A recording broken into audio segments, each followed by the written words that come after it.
Hey everyone, welcome to TechBase. In today's video, I'm going to show you how to disable signature to your SMS on Textme. So let's get started.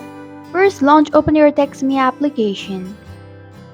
Tap on the Me option which is at the bottom right corner of your screen.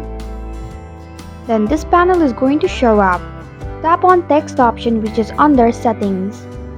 To disable signature to your SMS on Textme, tap on the toggle button which is right next to add a signature to your SMS option.